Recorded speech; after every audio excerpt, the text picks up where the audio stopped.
Édouard Manet, una figura emblematica dell'arte del XIX secolo, si distinse come un vero rivoluzionario.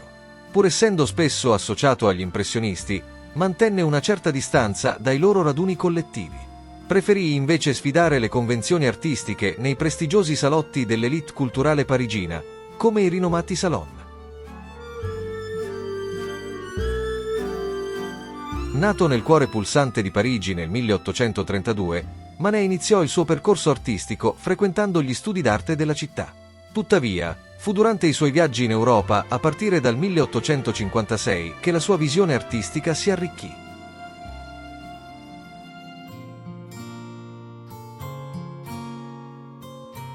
Il suo debutto al Salon nel 1861 fu accolto con una certa approvazione, ma fu nel 1863 che le sue opere scatenarono un vero e proprio terremoto nell'ambiente artistico parigino.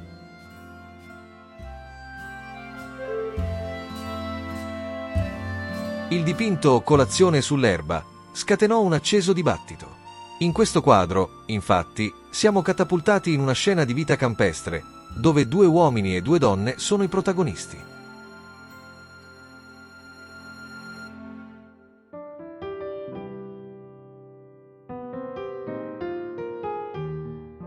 Ma ciò che cattura l'occhio è la donna al centro dell'attenzione, che svela la propria nudità senza riserve, mentre i suoi compagni sono avvolti nell'eleganza dei loro abiti parigini.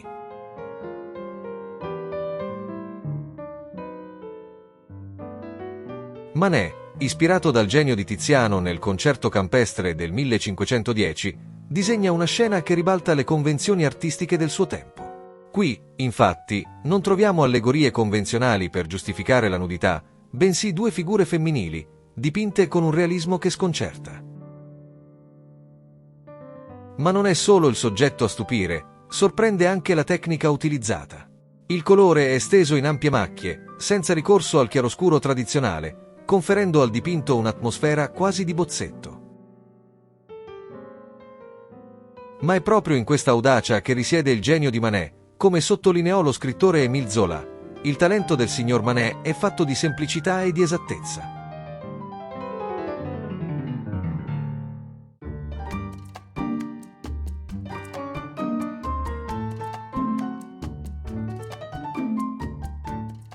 Un uguale scandalo accompagnò Olimpia, un dipinto del 1863 che raffigurava una prostituta distesa su un letto, spoglia di ogni romanticismo e idealizzazione. Manet, ispirandosi alla Venere di Urbino di Tiziano del 1538, rompe gli schemi convenzionali. Non ritrae una divinità o una sposa, ma una prostituta nuda su un letto, con una cameriera che le porge fiori da parte di un cliente.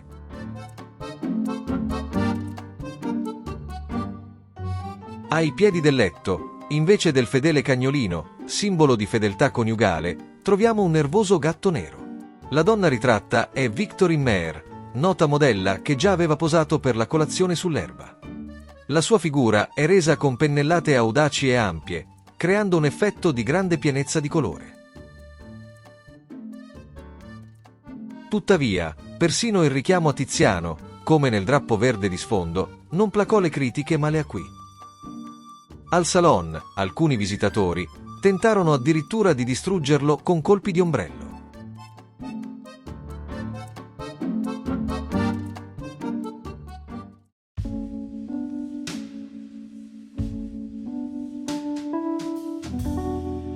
Nel 1882, Manet consegna al mondo un capolavoro impressionista senza precedenti con il Bar delle Folies Bergère. In questa tela ci immergiamo nell'atmosfera vibrante di un iconico teatro parigino, noto per i suoi spettacoli variegati. Al centro della composizione, la bionda cameriera, Suzanne, si appoggia con aria annoiata al bancone in marmo, osservando con distacco il pubblico chiassoso.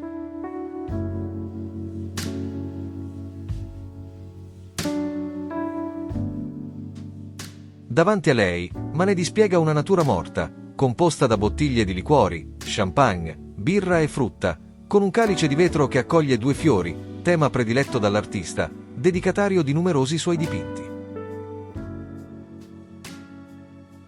Lo sguardo si posa poi sul gigantesco specchio alle spalle della ragazza, che riflette la sua figura, il bancone e tutto ciò che si trova dietro di loro, compreso un uomo con cilindro che si avvicina al bar. Curiosamente, i riflessi della donna e dell'uomo dovrebbero essere al centro, ma Manet, con una scelta ardita, li decentra per dare spazio alla folla frenetica sulla balconata, conferendo all'immagine una straordinaria profondità che enfatizza, per contrasto, l'immobilità malinconica della protagonista. Tutta la scena è resa con pennellate rapide di colore puro, stese direttamente sulla tela, capaci di evocare con pochi tocchi la forma degli oggetti e la luce che li illumina.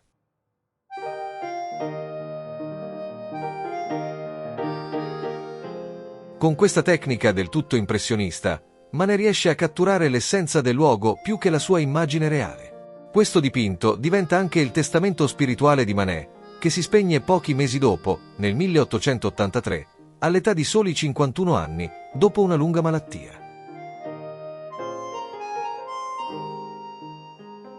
Era più grande di quanto pensassimo, dirà Edgar Degas al suo funerale, pienamente consapevole dell'ascito immenso di questo maestro dell'arte.